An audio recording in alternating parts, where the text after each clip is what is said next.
Oh boy, let's talk about this thing.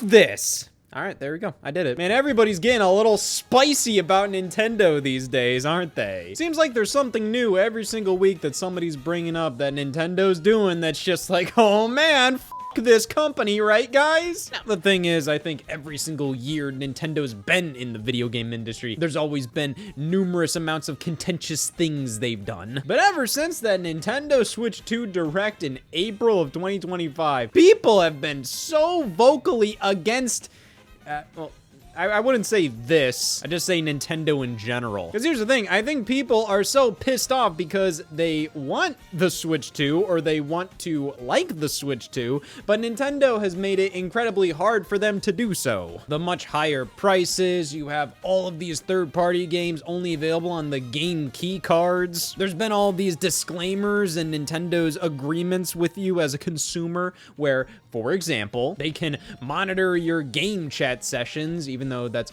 only if a report is filed. If they detect that you're doing something a little naughty with your Switch 2, whether it's pirating games or modding the console or whatever, they can just flat out just ruin your Switch 2. They can disable your use of it. And of course, most egregiously, drag and drive. And that's just concerning the Switch 2. Even outside of that, Nintendo's had a bunch of garbage going on. They announced the end of the game vouchers program, where you could get 2 first-party Nintendo Switch games at a pretty good discount, like $100 for 2 of them. And they're like, no, not anymore. They got rid of My Nintendo Gold points. That's like the only damn reason to use that godforsaken service. Then you have the whole virtual game cards fiasco. Like that, okay, I can contest in numerous situations this can be very useful.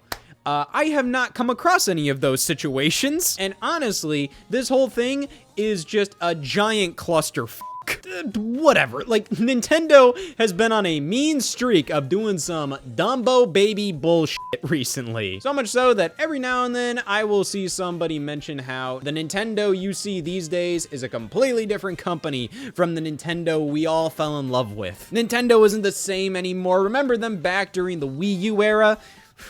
Oh God. They were giving us incredible deals. They were so personable. They cared about their fans. Or how they were during the Wii era, or the GameCube era, or during the Nintendo 64, Super Nintendo, the 90s. Whatever your childhood era was, like, I will see somebody mention how, like, Nintendo wasn't the same anymore. And to that I say, no company is. All companies change throughout the years, and Nintendo is no different. But even then, I do think Nintendo is still pretty similar to how they've been years ago. I'd argue you're just paying more attention these days. So I just kind of want to go over some complaints about Nintendo these days and just kind of show that, you know, Nintendo's done stuff like this before. This is our old pal Nintendo. They're dumb as fuck sometimes. So the stuff with the Switch 2, yeah, a lot of this stuff is pretty overpriced. That was the exact same complaint about the Nintendo Switch 1 accessories. When the Nintendo Switch Pro controller was revealed to be $70 in 2017, like that was a bit of a sticker shock right there for me. I was like, oh my God. And on top of that, if you want a pair of Joy-Con, like it was like $75, $80. The Nintendo Switch dock by itself was $90. And while game prices stayed the same when the Nintendo Switch 1 came into the picture, you know, Breath of the Wild, for example, is $60 on Nintendo Switch. Then you had 1-2 Switch at $50. Yeah, that's dumb as hell. Sure, it's not full price, but like, come on. The Switch 1 console being priced at $300 in 2017, though, I would say is a good deal considering that was the same price as the Wii U at the time. But when the Wii U launched in 2012 at $300 or $350 for the deluxe set, that was pretty rough. Like, that was kind of like the upper price this thing could have been. It wasn't like the worst price in the world, but it was kind of like, all right, this console is on par with a PS3 or 360, and those were roughly around $200 at the time. So before the Nintendo Switch 2 in 2025 just completely like crumpled up the whole notion of Nintendo being like the value brand. You know, I mean, like we can look back to like the original Game Boy in 1989. You know, Nintendo used more cost-effective hardware options to create the Game Boy to keep the price down and also keep the battery life to be pretty decent compared to the competitors at the time, the Game Gear and the Atari Lynx. Sure, those handhelds were more powerful and they had color screens, but the Game Boy is actually affordable You can actually play it for longer than 10 minutes, and it actually has games that you give a fuck about. That philosophy treated Nintendo well in that situation, and they didn't always follow it. You know, sometimes they would go for like pretty competent, powerful hardware, like with the Super Nintendo or N64. And we can see right here in this 96 game catalog, the PlayStation, like generally around 200 bucks at the time, and you know, they had a deal where it was 100 pretty much. And then look at these game prices, like 48 bucks around that general price. And we look over at the N64, yeah, 200, and then yeah, some games were over 60, 70 bucks. But then you move over to the GameCube, and that was always at a pretty affordable price point. And the Wii was famously at an incredibly low price point, being at 250 bucks compared to the competitors, especially like the PS3, which was like notoriously 500, 600 bucks around launch. The DS launched at 150 bucks compared to the PSP at 250. And as those generations went on, the prices went lower, lower, lower. The Wii got a new model, the Family Edition, that was like 150. And then they introduced the Wii Mini. God bless that stupid ass fucking thing. That was like 100 bucks. But then you have the Wii U at 300 bucks for the basic 8 gigabyte set. Compared to the Xbox 360 and all of that, which was like 200 bucks. Same with like the PS3. So yeah, I wouldn't really consider Nintendo to be the affordable option there. Especially when the 3DS initially launched too. That thing launched for 250 bucks.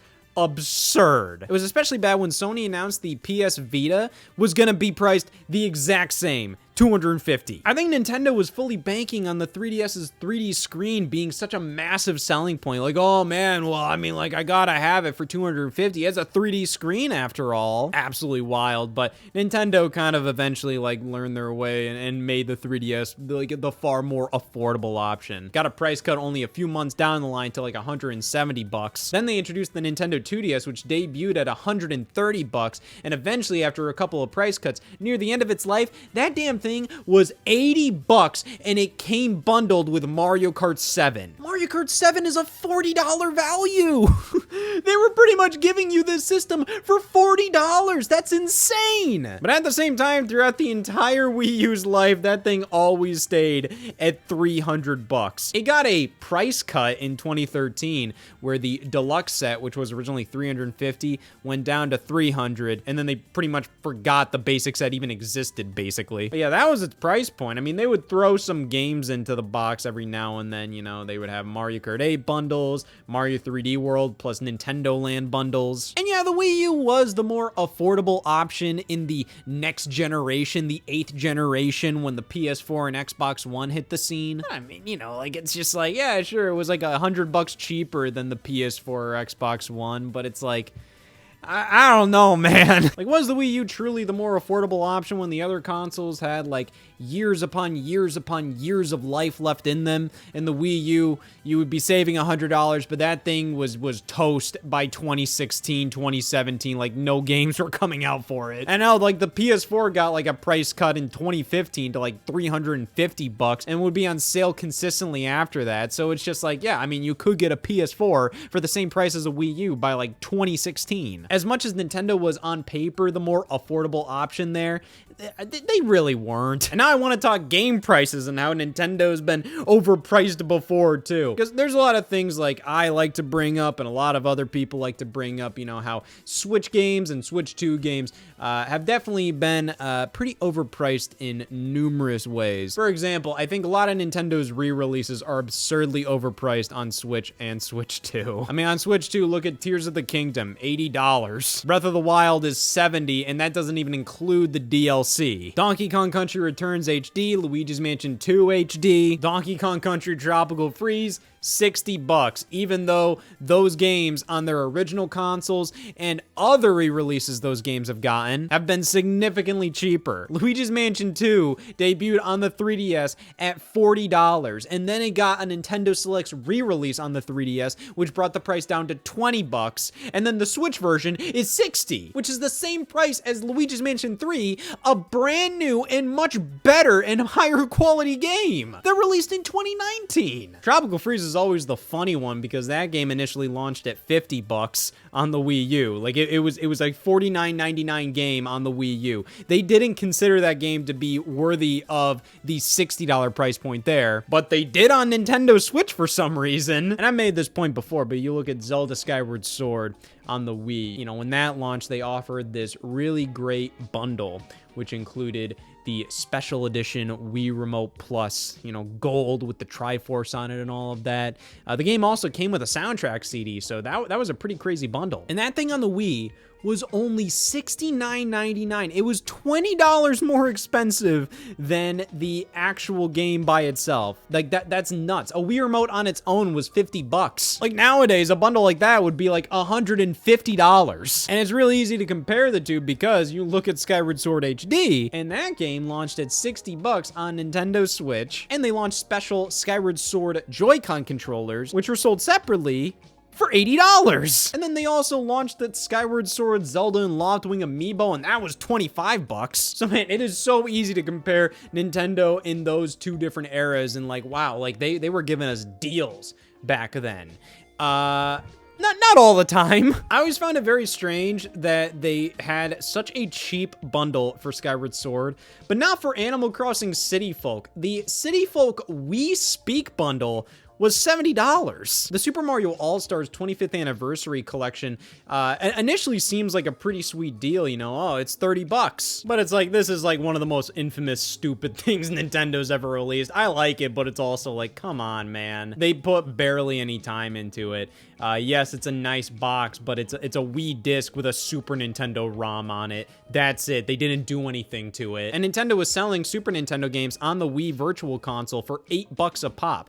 This one, they only made it available this way for $30. Yes, this collection includes 5 different Mario games that you could buy separately on the Wii Virtual Console for $5 a pop. But it's like, fundamentally, this is no different from any other Super Nintendo game they were selling on the Wii Virtual Console. Like this, they literally put no work into this. This game has like a Wii menu icon. That's the only unique thing it has. When you boot it up, it's literally just the Super Nintendo game. And the extras they include, like the soundtrack CD, this is like one of the lamest fucking things Nintendo's ever put out. It includes 10 main themes from 10 mainline Mario games, so you know, you have that. And then you have 10 more tracks, which are all 1-second sound effects from the original Super Mario Brothers. Who the hell wants this? And then this booklet is like a cool idea, but it's just like, it doesn't go in depth at all enough. Like, it's just like, oh man, look at all that, I want that. And then you go over here, and then it just shows like the box art for each game. And then 3 of like the main Nintendo guys, Miyamoto, Tezuka, and Koji Kondo, they just give like 1 sentence each about their thoughts on each of these games. Like, it's just like, it seems like this is like a cool thing, but it really isn't. It's not that great. Then we have the classic NES series released on the Game Boy Advance. You know, a bunch of NES games re-released on the handheld, which is, you know, kind of cool. These are pretty neat little collectibles, but they were like $20 a pop. And like, yeah, that is pretty damn overpriced. Especially the games that they re-released. Like, a lot of these games were not really worth $20. Like, you had the original Dr. Mario, like, you know, like Excite Bike, Dr. Mario. These are good games, but it's also like, for $20. Like, this is all this game is. It's literally just Dr. Mario on NES. The same with Excite Bike. Ice Climber. Nobody fucking likes Ice Climber. Pac-Man? There was already like a million ways to play Pac-Man on the Game Boy Advance by the time they put out this, and yes, this was published by Nintendo. You could have gotten the Namco Museum releases. You could have gotten Pac-Man Collection on Game Boy Advance. You could have gotten this exact game, but with actual other stuff for the exact same price, but no, it's just fucking Pac-Man on NES. Same with Zevia. It's just another like arcade game that had an NES release that they put out on via the classic NES series. Then you had Metroid, which this was already available as an unlockable game in Metroid Zero Mission. You play through Metroid Zero Mission, and you get pretty much this exact version of Metroid on NES, just free of charge. Like, so much of the classic NES series was literally just like re-releasing games that did not need to be re-released whatsoever. I mean, Dr. Mario Classic NES series released in October of 2004 on Game Boy Advance for 20 bucks, and then just a year later, they put out Dr. Mario and Puzzle League on Game Boy Advance. And then stuff like Ice Climber and Excite Bike, they actually put out e-reader cards with these games on them. So the way this worked is that you had to get an e-reader for your Game Boy Advance and then scan all these cards, and then you could play the original Excite Bike NES game on your GBA. Was it clunky? Yes. But this was $5. This was 20. And yes, this is an easier way to play it, but it's like still. Yeah, my point is, a lot of these things were incredibly overpriced. They were a bad deal at the time. Like 20 bucks for these games. Come on, guys. And then a lot of the games that Nintendo would release that were just like, wow, like these were full price games for the DS. And these are like dollar iPhone games at the most in terms of what you get out of them. Oh my God. Okay, so after that tangent, pretty much what I'm trying to get at is, while Nintendo has been cheaper in the past, they've always dabbled in stupid ass price points. Yoshi Touch and Go released for like 35 bucks. That's proof enough right there. Okay, how about the argument that Nintendo games and Nintendo stuff in general these days has no soul? You know, that's an argument I see a lot these days, is how this company is soulless, how the games they release are soulless. And to that, you know, like I just kind of want to ask, like, what is soul? Because most of the time it kind of just boils down to, oh, this isn't what I liked as a kid. What I liked as a kid had soul. This doesn't have soul. And I think a problem is a lot of the time, like, people just can't really explain it. Now, from my perspective, I feel like most of Nintendo's like big AAA games have an incredible amount of soul. Like, there's some of the cream of the crop games of the industry. I'm talking stuff like Mario Kart World, Donkey Kong Bonanza. It's when we look at their smaller titles that I'm kind of like, yeah, I consider those to have a pretty lackluster soul. Something like Nintendo Switch 2 Welcome Tour, you know, I get the vibe they're going for there, and it does have a lot of playful energy to it, but like, holy man. Compare that game to even 1-2 Switch. Like, say what you will about 1-2 Switch, that game has more soul than Switch 2 Welcome Tour. And then comparing something like Dragon Drive to, you know, ARMS. Dragon Drive has soul in terms of, like, its concept. Like, I do like its concept of, like, you know, the wheelchair basketball kind of thing and using the Joy-Con controllers in a cool way. But then you look at, like, how the game looks and everything, and it's just these, like, lifeless android-ass things. And, you know, to be fair, Dragon Drive is a $20 eShop exclusive, and then ARMS was a $60 full retail release. And ARMS itself had some problems, but still, at the same time, like, yeah, like if we're talking about soul, like, yeah, obviously ARMS has more soul than Dragon Drive. But honestly, I feel like this argument only really has a lot of weight when we're talking about, like, Nintendo's, like,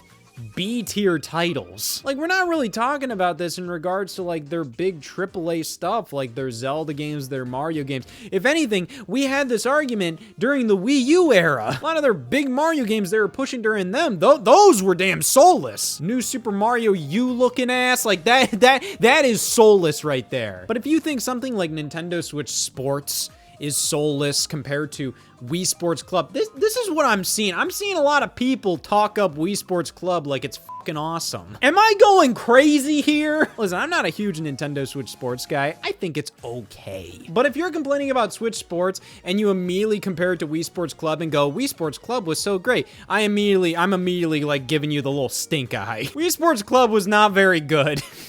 I'm gonna be honest. Like, it's a remake of Wii Sports and they sold it for $40. Like, what kind of an argument is that? Switch Sports is $50. And yeah, I have complaints about that too, but this is a fucking remake of a game that everybody got for free. This is the one to compare Switch Sports to, and this is the one that I think Switch Sports looks really pathetic next to. And even then, criticizing a lot of, like, the Switch Sports aesthetic and everything, like, I wouldn't really say a big problem with it is like its soul and all of that. Like, Switch Sports, I think it has, like, a decent little setting. I think, like, the music all works very well. It all boils down to the sports mates for people, all the avatars. You know, the Miis are way better. better. And I would agree, the Miis are way better. I love the Miis. But I wouldn't say that the Sportsmates are like poorly designed. I just think they suck ass as avatars. Like you literally only have like 4 different hairstyles at the very beginning. All the dudes look like this. They all have this weird hairstyle that looks like a bike helmet. And you're telling me you got to unlock different hairstyles and stuff? Like unlock jewelry or accessories? Sure, why not?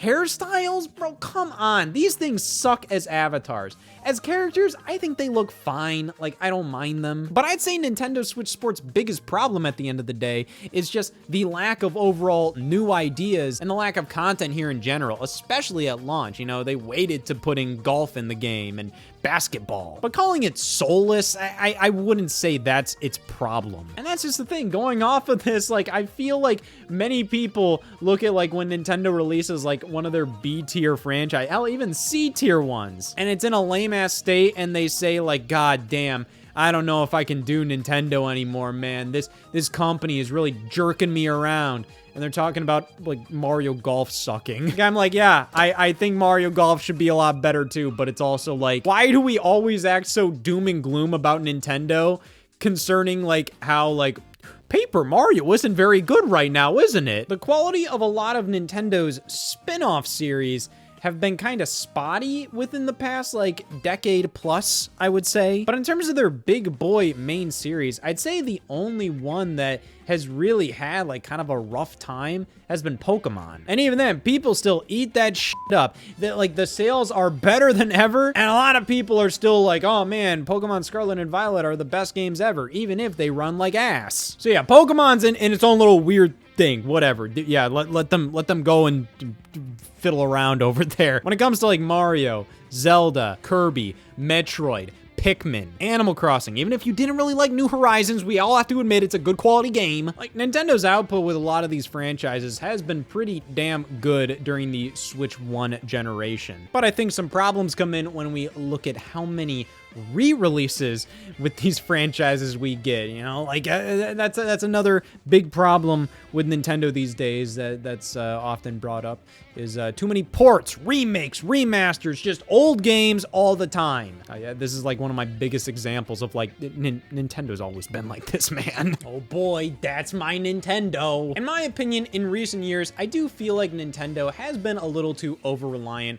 on remakes and remasters. I mean, in 2024 alone, we got another code Recollection, Mario vs. Donkey Kong, Paper Mario 1000-Year Door remake, Luigi's Mansion 2 HD. We had Nintendo World Championships NES edition, which was just a bunch of old NES games. Hell, right before that, in late 2023, we got the Mario RPG remake, and then in early 2025, we got Donkey Kong Country Returns HD, and we got Xenoblade Chronicles X. And to be fair, you know, this was like the year before the Switch 2, so obviously, like a lot of the games that were coming out were kind of meant to be lower effort titles. And you know, considering something like Another Code Recollection to be a part of that is a little iffy, considering like that is a full-blown like reimagining. That might as well be just a brand new game. But still, the Switch 1 generation was definitely filled with a lot of ports from Wii U, and then when they were kind of getting low on Wii U ports to bring over, they started dipping their toes in like remasters of like Wii games with like Skyward Sword and like DKC Returns, Kirby's Return to Dreamland Deluxe. Like, we got so many re-releases this generation, but this is just what Nintendo does. The Game Boy Advance, I feel they were very, very guilty of just making that like, oh, it's just a bunch of Super Nintendo ports on the go. Got A Link to the Past, we got the Super Mario Advance series, and we got remakes of Metroid 1 with Zero Mission. Kirby's Nightmare in Dreamland was a remake of Kirby's Adventure. They farted out the classic NES series like I already showed. On the Wii, we got the new Play Control series, where they took old GameCube games and they gave them Wii controls, but for the most part, I mean, these are basically just the original GameCube games. They were like released for like $30 a pop, and you could already play GameCube games on your Wii, so, you know, what's the point of that? Of course, I think for something like Pikmin, this is actually really, really nice, but still, I mean, like, you know, like, oh, $30 for a GameCube game when I can already play GameCube games on my Wii? Whoa. Then you had the full-blown Wii Virtual Console, where they were just putting out old games on that all the time. And sure, that was all for an affordable price, but it kind of depended on the game because, you know, they would just price pretty much all NES games at $5. So, okay, yeah, I could pay $5 for Mario 3, or I could pay $5 for fucking baseball on NES. Like, yeah, okay, so that's a good deal for Mario 3. That is an awful fucking deal for baseball on NES. The Game Boy Color was all about re-releases. I mean, we got Link's Awakening DX on there. You got Super Mario Bros. Deluxe. Donkey Kong Country got a port to the Game Boy Color. And on the Game Boy Color and Advance, they did the Game & Watch Gallery series where they were re-releasing their old-ass Game & Watch games. Listen, I can keep going on, but this is just the stuff Nintendo does. Nintendo re-releases stuff all the time. And while I do think the Switch 1 generation, we definitely got it a lot more than usual, in all fairness, what do we as consumers ask for? Just a bunch of old games. We all ask for old games all the time. So while I've definitely complained about the influx of old games, I also know how much of a hypocrite I can be sometimes, where it's just like, I just ask, like, oh, wouldn't it be great if this game got a remake, or this game got a port, or this game got a re-release? And then we get a bunch of them, and I'm like, whoa, buddy, slow down there. Now, one of the other major complaints with Nintendo recently is usually their online services, which are generally not very reliable, especially compared to what you get on PlayStation and Xbox. And I definitely agree with that. And especially when they started charging for that in 2018, I thought that was kind of like, okay, well, now you have to be offering a much better service now. And they didn't. The online multiplayer they were offering us was just as lame as it was when it was free. And at least during like the Wii era where they were starting to do online multiplayer, like, yeah, it was pretty bad, but you could at least say like, well, it's free, even though PlayStation 3's multiplayer was free as well, and that was usually pretty okay. But I will definitely say over the past couple of years, I think Nintendo has definitely embraced online multiplayer far more than ever before. I mean, a lot of the games that you would expect online multiplayer in usually have it. I mean, like, it took us forever to get online multiplayer in Mario Party, but we finally got it. You know, like Super Mario Party got an update, Mario Party Superstars and Mario Party Jamboree launched with online multiplayer as an option. And even though it sucks to pay for online now, I do think with the games you get included in the Nintendo Switch Online subscription with the Nintendo Classics line, I think it adds up to like more than enough value there. Now, to be fair, I think it's kind of dumb that that's included in the online subscription if you don't give a shit about that. What if you don't want classic games, you just want to play your games online? Well, that's dumb as hell. But I do think overall, the value that you get with that, with the classic games and a lot of the things that they offer, you know, it does make the generally pretty low price, I think, fairly tolerable. Yes, it could be better, and yes, we got multiplayer for free during the Wii and Wii U days, but, I mean, guys, the Wii Online multiplayer was generally pretty awful. Wii U was better, and I like that you could use usernames on the Wii U. That was something, and that's something they definitely took a major step back with the Switch 1 and Switch 2, the fact they have to use fucking friend codes again. But hey, that shows you Nintendo's always been the fucking same, because that's what it was like on the Wii. So good job, Nintendo. You haven't changed a fucking bit. Okay, sorry about that. But hey, that just shows, you know, I'm trying to make the point that, you know, as stupid as a lot of the garbage Nintendo can do these days is, I think it's a little dumb to kind of use the argument that like, oh, Nintendo was so much better back in my day. Well, they've always kind of done some dumb shit like this. Maybe it's not the exact same, you know, it's all different contexts and it's all different situations. And that shouldn't dissuade you from being critical of Nintendo, you know? Hey, this company can be the fucking stupidest thing in the world sometimes. And especially with the launch of the Switch 2, they've definitely pulled some very questionable things. But to act like, wow, Nintendo during like the Wii U era was so much better than this. Nintendo was nicer to their fans and more personable because they had to be. They were like, oh God, okay, well, if we can't get any new fans to give a fuck about us, then we should butter the fuck up our current fan base. I do feel like nowadays Nintendo feels more like a faceless corporate entity than ever before. You know, generations ago, you look at those E3 press conferences during the Wii era, and you know, you have Reggie out on stage and he's making funny faces. They definitely showed their core developers in the limelight a lot more back then, and they still do these days. But you know, I mean, like every Nintendo Direct happens and they all look and feel the exact same. You have some paid narrator guy giving you the same spiel every time. You know, you'll have a Nintendo guy, you know, maybe at the start of the Direct, at the end, and maybe in the middle, but you know, for the most part, they do feel very corporate these days. And when you compare them to the Nintendo Directs during the Wii U and 3DS era, you know, those had silly skits and you had your favorite Nintendo employees, you know, hosting them. And yeah, that was fun. But, you know, look at the Nintendo Directs those days. Like that was fun, but holy f***, there was like barely anything going on in those Directs. They had to do silly skits during those because they had nothing else to show us in those things. And that was like around 2015. You go back to the early era of Nintendo Directs and you have Iwata, and I love Iwata. And I think that's what most people are generally saying when they say Nintendo isn't the same these days because, you know, we lost Iwata in 2015 and, you know, that makes a lot of sense. I would 100% agree that I think Iwata as the face of Nintendo just kind of made being a Nintendo fan feel like you were being a part of a funny little family or something. Hooray for parasocial relationships. But you look back at like a Nintendo Direct from 2012, and again, I love Iwata, but like, oh my God. These are some of the driest things you will ever watch. So it's just like, you look at like a Nintendo Direct these days and like, yeah, they do feel much more corporate,